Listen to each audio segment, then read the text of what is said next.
والإسلام ديني ومحمدا رسول الله ويقيني. السلام عليكم ورحمة الله وبركاته. Alhamdulillah, nahmaduhu wa nusallimu ala rasulil karim. Wassalatu wassalamu ala asyrafil anbiya wal mursalin, la haula wa la quwwata illa billahil aliyyil azim. Amma ba'du. Qala Allah ta'ala fil Qur'anil Karim, hal yastawi alladhina ya'lamuna wal ladhina la ya'lamun. Wa qala nabiyyuna Muhammad sallallahu alaihi wasallam, man salaka tariqan yaltamisu fihi 'ilman sahalallahu lahu tariqan ilal jannah. Al-hadis wa kama qala nabiyyuna Muhammad sallallahu alaihi wasallam. Alhamdulillah, syukur kita kepada Allah Subhanahu wa taala. Pada malam hari ini Allah Subhanahu wa taala masih memberikan kita nikmat untuk melaksanakan salat maghrib dengan berjamaah. Dilanjutkan dengan pengajian Riyadhus Shalihin. Semoga Allah SWT jadikan kita termasuk orang-orang yang taat, orang-orang yang soleh, dan semoga Allah berikan kita berkah ilmu, berkah rezeki, berkah umur, anak-anak kita jadi anak yang soleh, yang perempuan jadi anak yang solehah. Yang punya hutang, semoga Allah lunasi hutang-hutangnya. Yang punya masalah, semoga Allah selesaikan masalahnya. Dan untuk kita semua, semoga istiqomah menjalankan perintah Allah, mati dalam keadaan husnul khotimah. Al-hadiniyah wa likulli niyatin salihah ila hadratin Nabi Mustafa Muhammad sallallahu alaihi wasallam wa dzurriyyati wa baitihi syai'un lahum al-fatihah. A'udzu billahi minasyaitonir rajim. Bismillahir rahmanir rahim. Alhamdulillahi rabbil alamin. Ar-rahmanir rahim. Maliki yaumiddin. إياك نعبد وإياك نستعين اهدنا الصراط المستقيم صراط الذين أنعمت عليهم غير المغضوب عليهم ولا الضالين. Bismillahirrahmanirrahim. Riyadhus Shalihin, jenis pakaian yang diharamkan untuk laki-laki namun dihalalkan dihalalkan bagi wanita. Artinya tidak semua yang dipakai perempuan itu boleh dipakai laki. Jadi Islam ini mengatur semuanya, Pak. Islam itu mengatur semua aktivitas umat Islam, dalam makannya, dalam berpakaian, dalam berbicara. 24 jam aktivitas kita dari tidur sampai tidur lagi, itu semuanya ada aturannya dalam Islam. Di sini kita akan belajar bagaimana cara memilih baju yang benar. Karena membeli pakaian itu haknya kita, Pak ya. Bapak bebas beli baju apa saja, Bapak punya duit. Tapi kira-kira baju yang kita pakai ini sesuai syariat apa tidak? Bajunya halal apa tidak? Walaupun dibeli dengan duit yang halal, tapi kalau dilarang, maka memakainya tetap haram. Hadis nomor 812. Wa Nabi Musa al-Ash'ari radhiyallahu anhu, anna Rasulullah sallallahu alaihi wasallam qala, "Hurrima libasul harir wadh-dhahab ala dhukuri ummati wa uhilla li unasihim."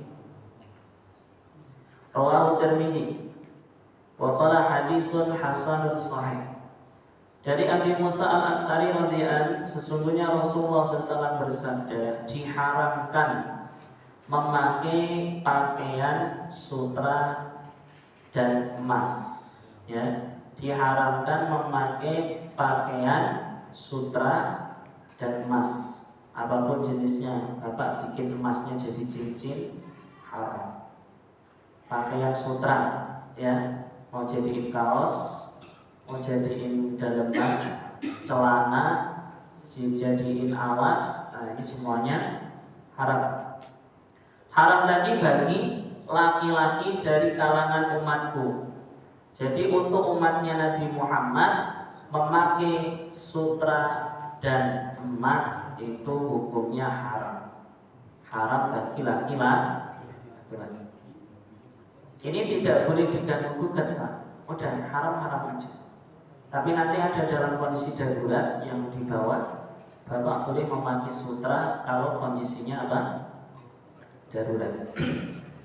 Dan dihalalkan hal tersebut, sutra dan emas halal. Halal bagi siapa? Untuk para wanita dari umatku. Hadis riwayat Imam Tirmidzi, dan beliau berkata hadis ini hasan dan sahih. Keterangan hadis ini adalah dalil bahwa sutra dan emas dibolehkan untuk dikenakan wanita, namun bukan untuk laki-laki. Jadi setelah kita ngaji seperti ini, Pak, kita jadi tahu, oh ternyata sutra ini halal bagi wanita, tapi haram bagi laki-laki. Nah, jadi tahu. Jadi kalau yang perempuan silakan pakai sutra, kalau laki-laki nggak boleh. Laki-laki juga tidak boleh pakai cincin emas, Pak, walaupun untuk acara tunangan. Ya, jadi acara tunangan yang tukar cincin itu laki-laki nggak boleh cincinnya dari emas.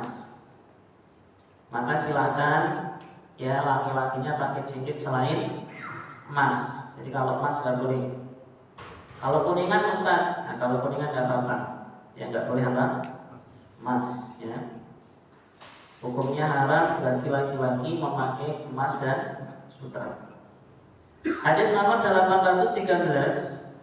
Wa an Hudzaifah radhiyallahu qala nahana Nabi sallallahu alaihi wasallam an nasraba fi aniyati dhahab wal fiddah wa an naqula fiha wa an lubsil harir wal dibad wa an najlisa alaihi rawahu Bukhari. Dari Hudzaifah radhiyallahu beliau berkata, Nabi SAW melarang kami minum dengan wadah emas dan perak dan makan dengan emas dan perak, dan melarang kami memakai sutra dan sutra dibaj. Sutra itu harir ini sutra jenis kelas biasa, Pak. Artinya kelas ekonomi menengah.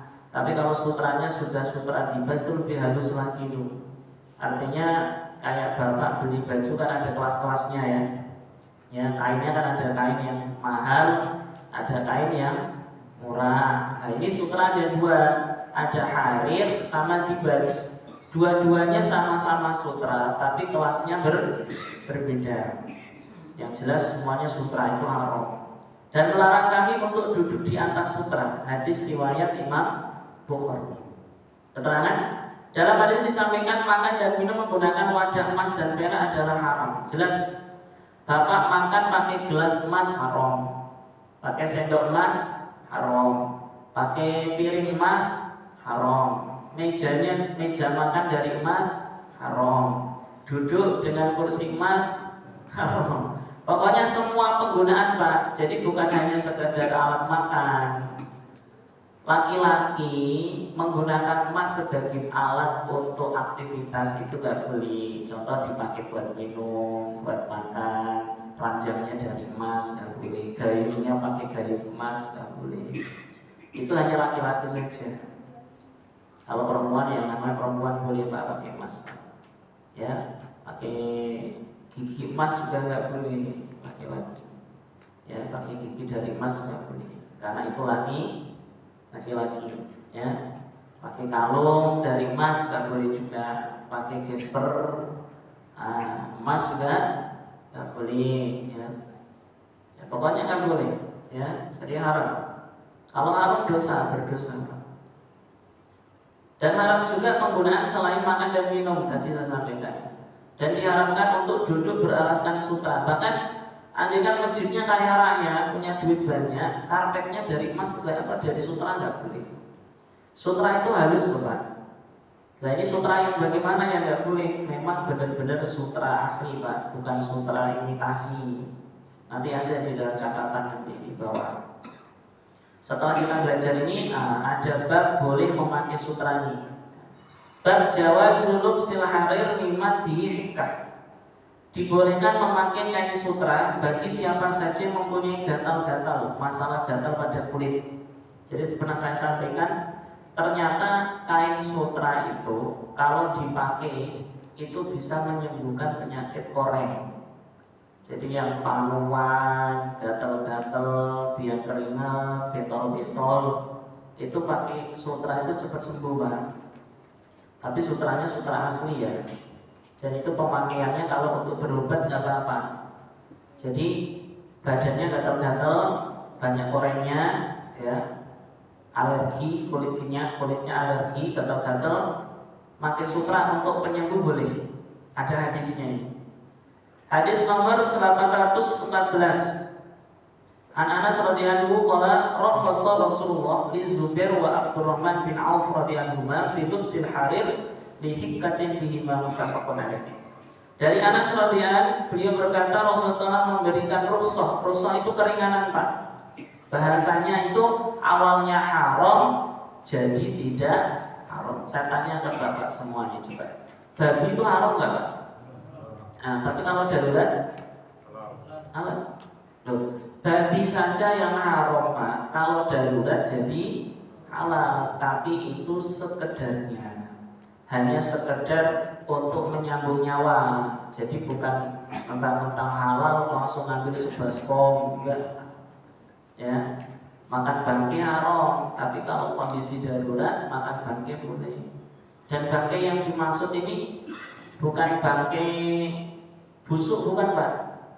Dulu waktu pertama kali saya ngaji, ketika guru saya mengatakan bahwa orang-orang Arab jahiliyah itu suka memakan bangkai, itu gambaran saya itu bangkainya udah bau busuk, bangkainya itu sudah keluar belatung, bangkainya sudah keluar nanah. Maka saya agak mikir, masa sih orang Arab doyan makan bangkai, kan bangkai busuk gitu kan. Ternyata bukan bangkai itu, Pak. Kalau itu bangkai yang gak layak makan gitu. Mereka juga gak bakal mungkin mau makan yang bangkai yang seperti itu. Ternyata gini, Pak. Di daerah Arab itu kan banyak toh tanah-tanah kosong, hutan, yang di situ banyak hewan-hewan liar. Seperti onta liar. Di Australia banyak onta liar itu, onta liar, sapi liar, hewan liar lah, artinya bukan diternak. Dimana kalau banyak hewan-hewan liar, tentunya banyak hewan buas. Nah, jika ada seekor singa memakan sapi, nggak habis, tinggal setengahnya. Lah, setengahnya itu namanya bangkai. Lah, orang Arab itu kalau mau makan daging nggak perlu beli, Pak. Jalan aja ke hutan.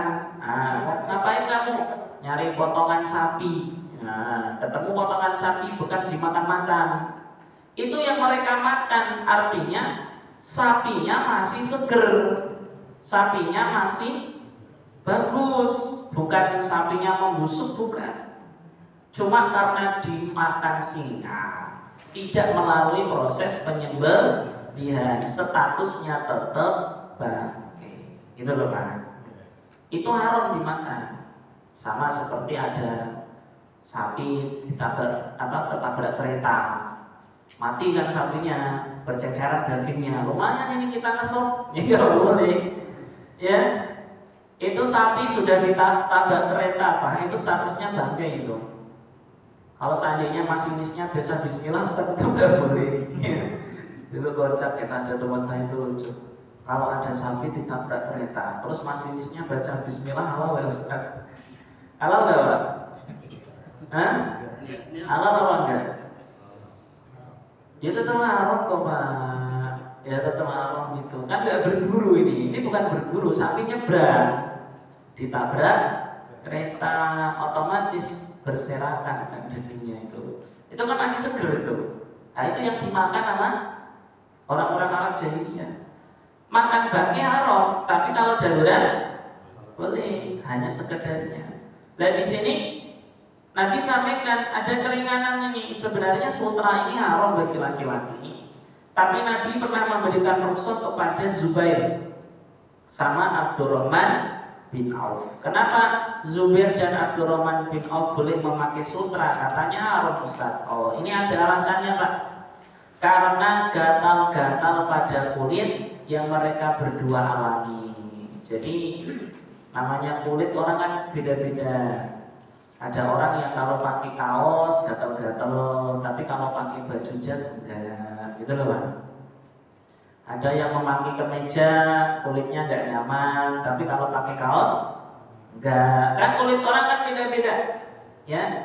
Tidak ada yang sama kulit manusia, walaupun bentuknya sama, tapi isi beda loh, kulit orang itu berbeda. Kulit bapak dengan kulit saya enggak sama, kulit bapak dengan kulit teman bapak enggak sama. Maka setiap kulit itu kadang mengalami yang namanya gatal-gatal, alergi, gak cocok dengan baju yang dipakai. Ketika gatal-gatalnya parah, boleh memakai sutra. Jadi nggak apa-apa, beli kain sutra, dipakai buat bersihin apa? Gatal-gatal. Atau mungkin mukanya jerawatnya banyak Pak. Ada beberapa orang yang mukanya jerawatan semua itu. Saking banyaknya jerawatan itu sampai nggak dilihat nggak nyaman. Itu boleh dibersihin pakai sutra Pak. Itu cepat sembuh itu. Ya, jadi yang mukanya kurang halus, ditempel-tempel pakai sutra itu ya. Itu untuk perawatan itu silakan. Untuk berobat nggak apa-apa, ya dibolehkan. Yang nggak boleh kalau nggak ada unsur berobat memakai sutra. Keterangan? Hadis ini adalah dalil dibolehkannya seorang laki-laki untuk memakai sutra jika dalam kondisi gatal-gatal pada kulit, di mana termasuk manfaat sutra mampu meredakan gatal-gatal tersebut. Itu luar biasa Pak. Makanya di surga nanti pakaiannya dari sutra. Ya, semua orang surga itu kainnya sutra. Semua orang surga. Umat Islam dilarang menggunakan sutra karena memang sutra itu pakaiannya orang surga. Jadi kalau Allah bilang jangan, kenapa? Soalnya kalau kamu nanti makainya di dunia, sampai di surga ketemu sutra lagi lah, sutra lagi. Jadi jenuh Pak. Akhirnya orang bersyukur dengan nikmat Allah. Walaupun sutra di surga berbeda dengan sutra yang di dunia. Tapi tujuan dilarangnya diantaranya Pak. Kenapa laki-laki nggak boleh? Karena kain sutra Yaman Nabi itu identik pakaiannya perempuan. Emas, sutra, itu cewek itu. Kalau zaman dulu aku sama si SMP, zaman dulu ya. Kalau sekarang ini udah enggak. Orang kalau pakai motor Mio itu bilang cewek Pak. Masih kan zaman dulu Pak. Jadi motor metik gitu, motor metik. Itu zaman saya masih SMP itu. Orang kan, cowok itu kalau pakai metik itu di komen, cewek nih pakai motor metik, ya kan? Coba kalau sekarang Pak. Sekarang, semuanya metik ya. Semuanya pakai motor-motor model kayak gitu. Itu kalau motor nggak apa-apa, karena motor itu kan kendaraan, ya berbeda dengan pakaian. Kalau kendaraan kan namanya juga kendaraan, dibedakan antara kendaraan dengan pakaian. Jadi kalau pakaian jangan pakai pakaian yang menyerupai wanita gitu loh Pak. Terutama sutra, karena sutra ini identik dengan perempuan. Bahannya halus, saking halus banget. Kalau buat cewek bagus, kalau buat cowok nggak boleh. Hukumnya haram. Dan jika sudah sembuh maka kembali lagi ke hukum awal, yaitu haram memakai sutra bagi laki-laki. Jadi yang gatal-gatal kulit silakan pakai, nggak apa-apa. Tapi nanti kalau sudah normal, sudah sehat, pakai baju yang biasa. Catatan, adapun keharaman di sini adalah jika kain sutranya adalah sutra asli. Artinya kalau sutra imitasi nggak apa-apa, kan Bapak suka baca kalau ada sarung Samarinda ya. Mereknya tulisannya apa? Sutra Samarinda. Itu kalau hanya sekedar nama Pak, kalau bahannya bukan sutra, cuma kan saking halusnya sehingga dinamai sutra, maka itu nggak apa-apa, karena dia bukan dari sutra asli. Kalau cuma sutra sintetik, sutra bikinan, ya itu hukumnya boleh. Ya biasanya baju-baju batik itu yang ada yang halus banget ya. Itu sampai orang bilang ini sutra, padahal bukan sutra. Itu bahannya aja yang halus, lembut ya. Itu nggak apa-apa, itu boleh. Terus yang haram yang mana Ustaz? Yang haram itu yang asli, terbuat dari kepompongnya ulat sutra. Yang terbuat dari kepompong ulat sutra yang dijadikan kain Pak, dan 100% asli, semuanya dari bahan sutra. Namun jika sutranya hanya sebagian saja, contoh baju kayak gini sutranya cuma jadi bordir, sutranya cuma kantongnya doang, itu boleh, nggak apa-apa. Misal bapak punya baju koko, di sini dibordir pakai sutra itu boleh, pakai benang sutra nggak apa-apa. Karena lebih banyak yang bukan sutranya. Nabi Muhammad itu punya jubah, itu pinggir-pinggirannya berlapis sutra Pak, tapi hanya pinggir-pinggirannya saja itu boleh. Contoh semisal berat pakaian itu 500 gram, sutranya cuma 100, sisanya 400 gram bukan sutra, maka itu boleh. Nah ini ada rinciannya nih, tak banyak. Namun jika sutranya hanya sebagian saja, para ulama memberikan rincian. Jika bahan sutranya lebih banyak maka haram, namun jika bahan sutranya sedikit maka tidak haram. Sebagaimana baju yang dilapisi pinggirnya dengan jahitan sutra, maka tidak haram. Jadi bapak lihat aja, kira-kira kalau sutranya 90%, 10%-nya bukan, hukumnya haram. Sutranya 40, yang bukan 60 masih boleh, ya. Tapi kalau sutranya lebih banyak, hukumnya haram. Jadi nggak apa-apa, bordirannya pakai benang sutra, pakai jaket, ya. Bagian lengannya pakai sutra, ininya tidak, atau bagian kerahnya doang sutra, nggak apa-apa. Karena kadang kerah ini makin sering gatel nih, ya. Bagian kerahnya pakai sutra itu boleh. Yang nggak boleh kalau semuanya memakai sutra. Ada pertanyaan Pak? Sebelum lanjut, ini ngajinya ngaji ringan ya. Maksudnya ngaji ringan, ngaji adab berpakaian. Insya Allah setelah ini nanti kita masuk adab-adab tidur. Karena kita Riyadhus Shalihinnya sudah masuk juz 3, dan juz 3 itu masuk ke adab sehari-hari, ya. Ada pertanyaan dari jamaah tentang pakaian? Silakan. Yang tadi yang sapi yang misalnya ketabrak kereta itu, terus masih ada nyawanya, kita buru-buru sembelih itu halal. Sapi tabrak kereta dan nyawanya kayaknya enggak deh Pak. Mati itu rata-rata. Seandainya, mungkin bukan ketabrak kan? Sempret kan? Soalnya kalau ketabrak itu habis itu Pak, udah hancur itu. Ya udahlah kita anggap sapinya hanya sapinya terus jatuh, ya masih ada nyawanya, ya disembelih tuh, disembelih, ya boleh, itu nggak apa-apa. Orang-orang dulu kalau ada ayam ditabrak disembelih, sayang, soalnya bapak sembelih nggak sembelih mati juga. Kalau Imam Syafi'i membolehkan. Kalau imam yang lain ada yang bilang tunggu dulu. Kalau kita tunggu dalam waktu sehari dia masih hidup, kita sembelih. Ada sebagian ulama yang mengatakan ada istilah hayatul mustaqil. Jadi masih ada tanda-tanda kehidupan. Jadi simpel saja Pak. Kalau bapak nyembelihnya disembelih kok masih kejut-kejut atau masih gerak-gerak, berarti dia masih hidup.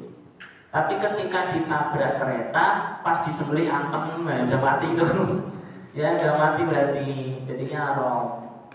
Ya matinya bukan karena sembelihan, tapi matinya karena tertabrak tadi. Jadi hewan-hewan seperti ayam, bebek ditabrak motor, itu kalau kita sembelih masih ada gerakan Pak, itu masih halal. Tapi kita sembelih kok antem, diem, disembelih nggak gerak, oh mati. Ya, kalau sudah mati berarti jatuhnya paham ya, untuk hewan yang ditabrak itu ya. Tapi tetap nabrak pakai bismillah tetap haram. Ya karena ditabrak itu bukan alat untuk membunuh hewan. Kalau berburu kasusnya beda Pak. Berburu itu kan memang hewannya nggak bisa ditangkap Pak. Makanya pas berburu baca bismillah itu masih boleh. Tapi kan kasusnya ini bukannya berburu, lagi naik motor nabrak ayam, ya. Ayamnya bisa ditangkap, cuma bapak tabrak doang, sama aja kayak orang-orang kafir dulu kalau mau nyembelih hewan dicekik Pak. Zaman dulu mereka itu simple. Jadi kalau mau makan kambing ini dicekik, kalau nggak dicekik kepalanya dibenturin ke batu sampai mati baru mereka olah.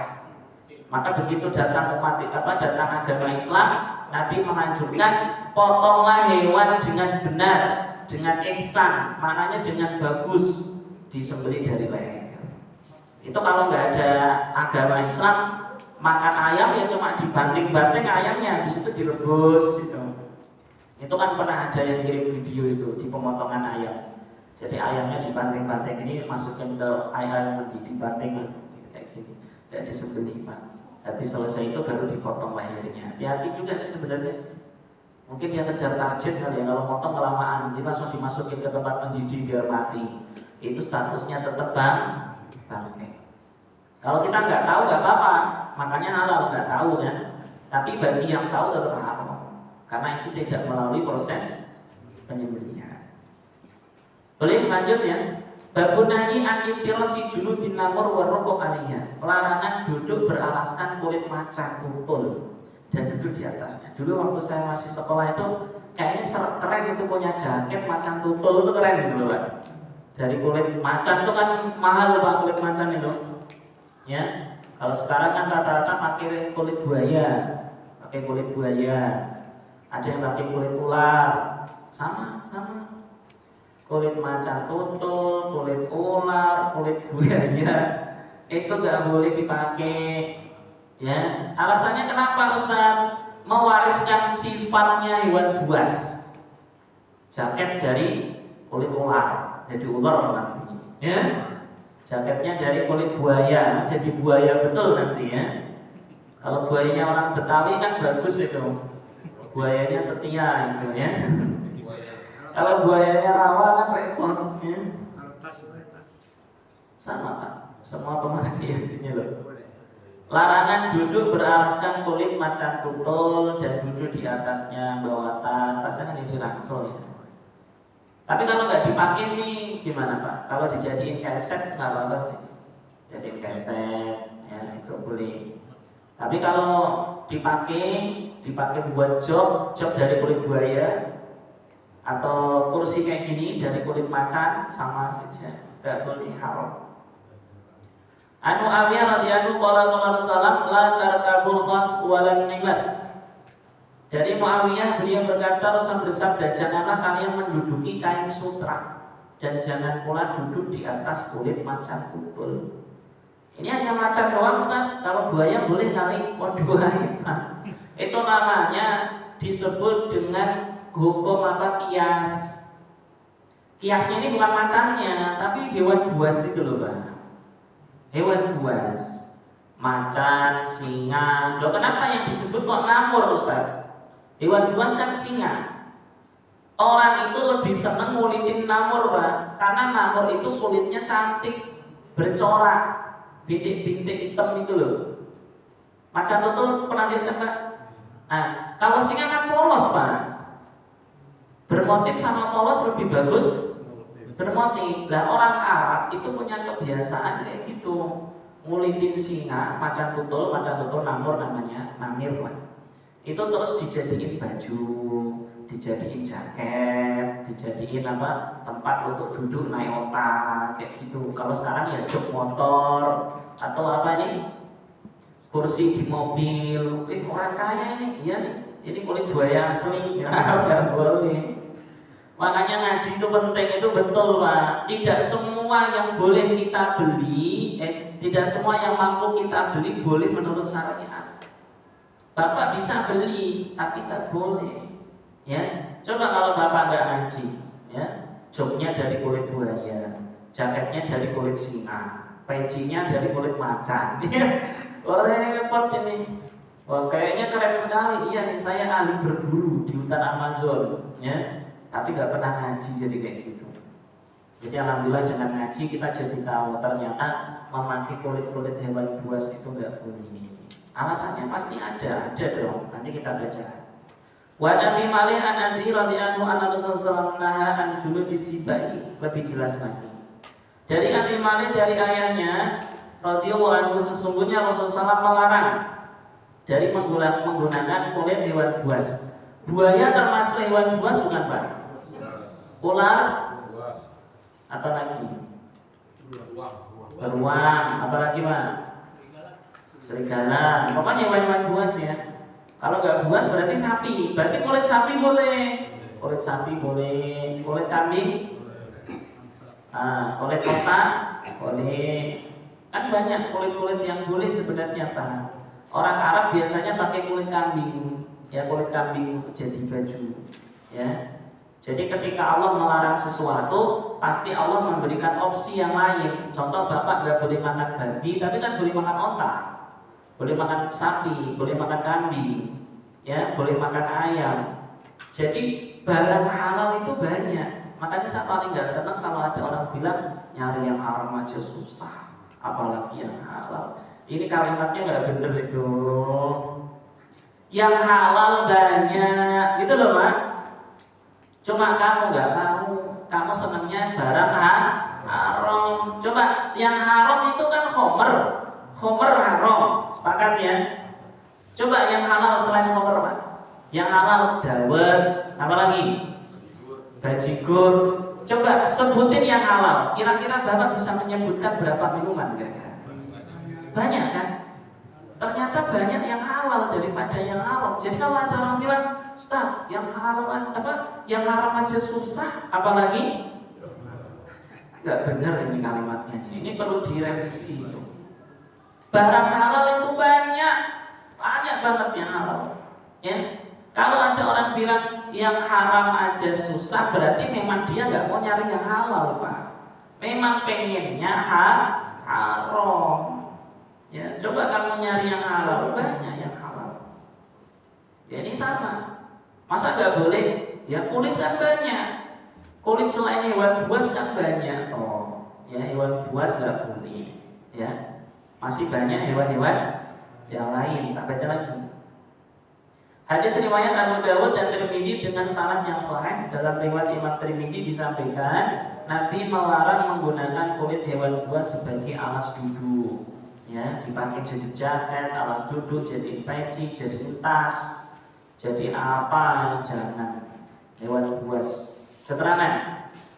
Adapun hikmah diharamkannya duduk di atas kulit macan tutul karena dapat mewariskan kesombongan dan mewariskan sifat angkuh dan kejam. Betul Pak?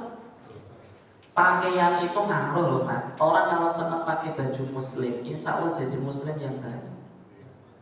Orang kalau senangnya pakai baju metal betul dia, asli itu. Dulu guru saya itu memberi saran kepada saya, kalau bisa kamu nyari baju yang kiranya pantas dipakai santri, gitu. Karena baju itu membawa karakter.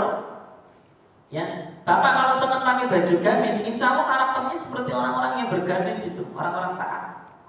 Tapi kalau Bapak senangnya pakai baju yang gambar setan, ya, terus gambar apa itu yang jadi dua, terus gambar-gambar yang bolong-bolong celananya, nanti akan mewariskan sifat nakal.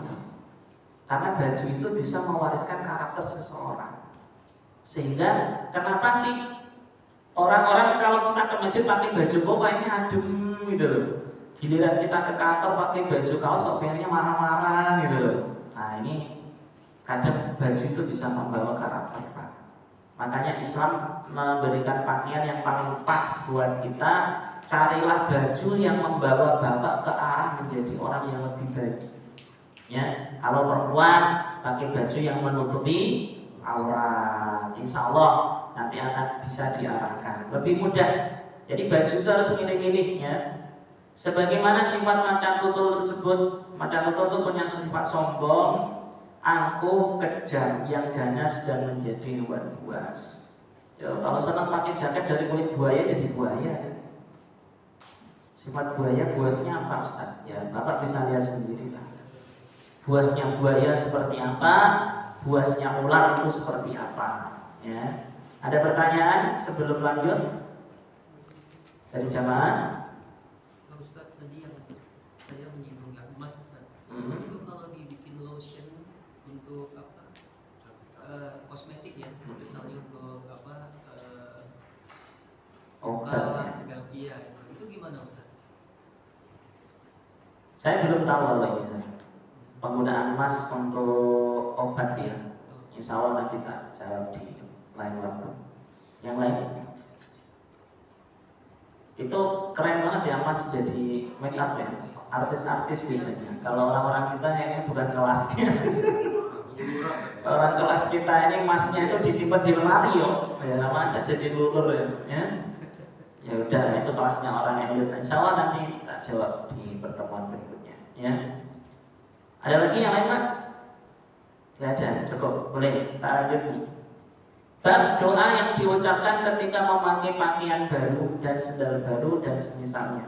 Ma yaqulu idza labisa sauban jadidan na'lan aw nahwahu. Ini berlaku juga untuk semua aksesoris yang baru. Bapak punya peci baru, sendal baru, HP baru. Ya, barang-barang baru lah, mobil baru. Kalau istri Pak? Masuk gak ini Pak? Masuk. Ya. Karena isi doanya bagus, nanti boleh dibaca ini. Ya kan? Nah, kita baca. An Abi Sa'id Al-Khudri radhiyallahu anhu kana Rasulullah idza stajadda sauban sammahu bismi imamah qamisan aw lidah. Dari Abi Sa'id Al-Khudri radhiyallahu anhu beliau berkata, dahulu Rasulullah ketika mendapati baju baru, maka beliau akan memberi nama dengan namanya sebagaimana dinamakan serban. Contoh koko yang namanya koko, atau dinamakan gamis. Jadi memberi nama pada sesuatu itu sunnah Pak. Ini namanya kacamata, ini namanya HP. Jadi diberi nama sesuai nama. Jangan aneh. Kacamata dinamain gayung itu gak ada. Tolong ambilkan gayung. Gayung yang mana? Ini kacamata Mas. Iya, tapi saya namain ini gayung, gak boleh. Nabi itu menamai sesuai apa?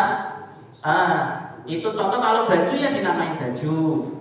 Serban dinamain serban. Bahkan Nabi itu punya nampan. Nampannya Nabi itu ada namanya. Nampannya ada namanya, sendoknya ada namanya. Bapak sunnah kalau punya mobil dikasih nama. Udah ada namanya Ustaz Senia. Ya ada namanya ya. Vario, Matic, ya terserah. Bapak kasih nama Pak. Menama itu sunnah. Karena Nabi kalau mendapatkan barang-barang Nabi kasih nama. Berikan nama yang baik, nama yang barokah. Jangan nama-nama setan. Ya, jangan bilang mobil setan, jadi setan beneran nanti. Ya, atau jangan mengatakan apa?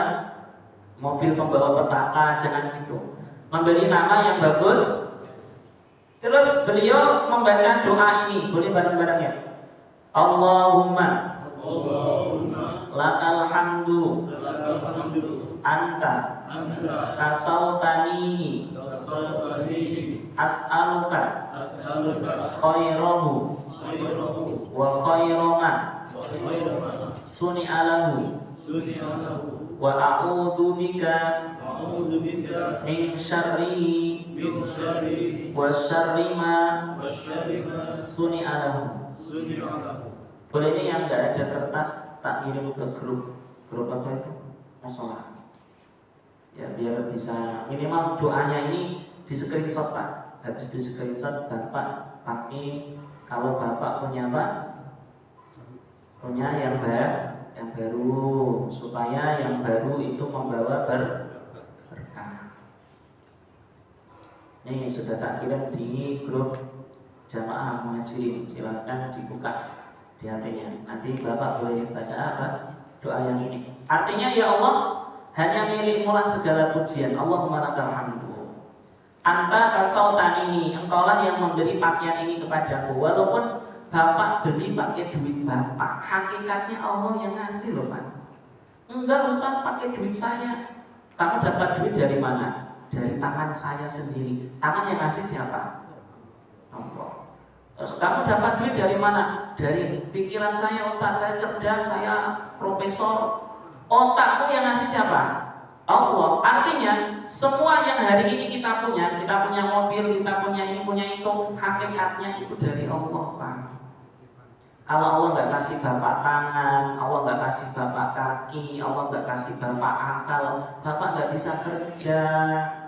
Kalau nggak kerja nggak bisa dapat apa.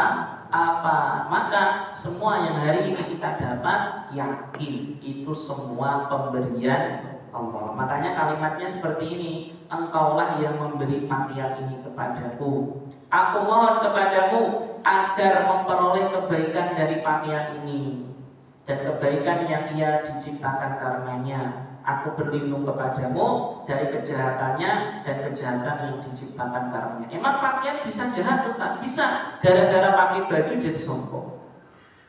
Gara-gara pakai baju jadi ngelakuin hal yang diharamkan. Contoh, pakai baju membuat orang tertarik sama dia, akhirnya zina.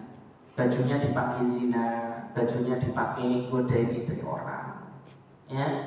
Terus bajunya dipakai sombong-sombongan, bajuku bagus nih, bajumu jelek, ya.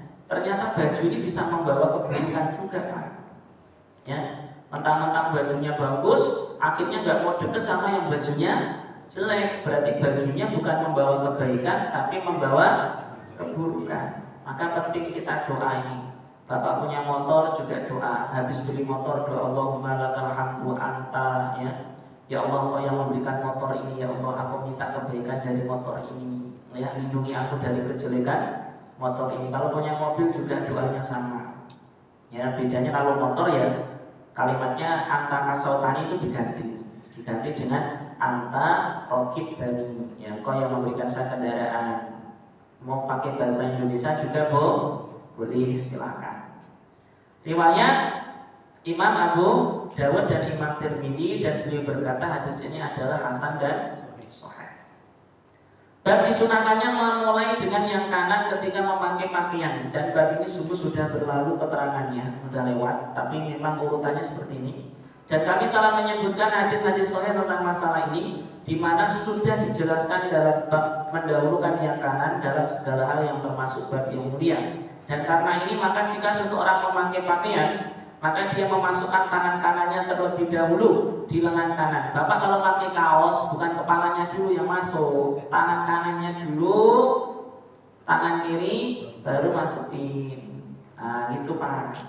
Kalau pakai tangan kanan, kalau melepas tangan kiri, melepas kiri dulu. Jadi kalau pakai kaos gimana Ustaz? Kepalanya dulu atau ngeluarin tangan susah ya? Diatur sendiri apa lah pusing. Yang jelas kalau pakainya memang dari kanan. Kalau pakai kan masih gampang ya, dari kanan ini langsung dipakai gitu Pak. Kalau baju kayak gini lebih mudah, nyopotnya gampang, lepasnya juga gampang. Tapi kalau jenis-jenis pakaian yang kayak gini pas nyopotnya agak ketat susah ya kan.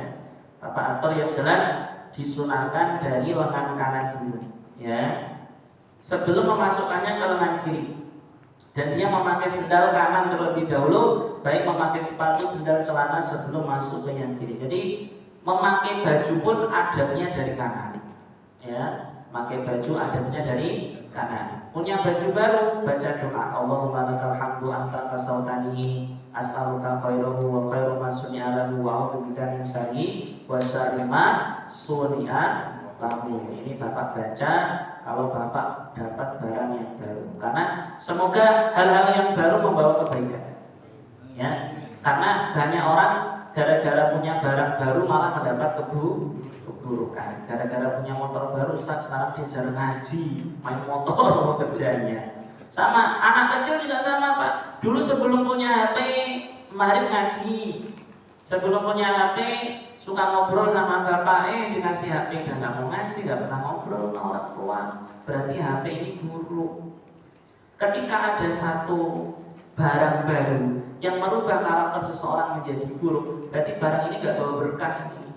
Usahakan barang ini segera dijual, ya, segera dijual. Karena ternyata memang ada beberapa jenis barang yang kedatangannya tidak membawa berkah. Maka dengan doa yang ini, insya Allah apa saja yang datang ke rumah kita akan jadi barokah, termasuk gaji Pak. Bapak kalau dapat gaji itu baca doa Masya Allah, la haula wa la quwata illa billah, insya Allah gajinya berkah. Janganlah sedih. Ya, mana cukup? Wah, ini udah hilang berkahnya itu. Ya, dapat duit ini gaji kamu bulan ini dikit amat bos, nggak naik-naik, jangan. Baca doa, Masya Allah, la haula wa la quwata illa billah. Masya Allah kan artinya kagum tuh Pak. Kalau lihat yang baik-baik ya Pak, Masya Allah. Jangan lihat gaji, astagfirullah, subhanallah. Jangan. Gak syukur sama Allah, nanti Allah cabut gajinya sekalian gak dapat gaji itu nanti. Ya. Jadi ini mumpung masih momen awal bulan lah, yang hari ini masih dapat gajian, bilang ke istri juga suruh ngomong gitu, Neng, nanti kalau abang kasih uang belanja, kamu bilang Masya Allah, la haula wa la quwata illa billah, jangan astagfirullah ya. Emang uang belanja berapa? 5.000 Neng, astagfirullah, kan gitu. Kalau 100.000, Masya Allah, la haula wala quwata illa billah. Semoga kita bisa jadi orang yang bersyukur, amin. Dan semoga Allah berikan keberkahan untuk kita dan keluarga kita. Subhanallah, asyhadu an la ilaha illa anta, astaghfiruka wa atubu ilaik. Assalamualaikum warahmatullahi wabarakatuh. سلام الله يا سادة من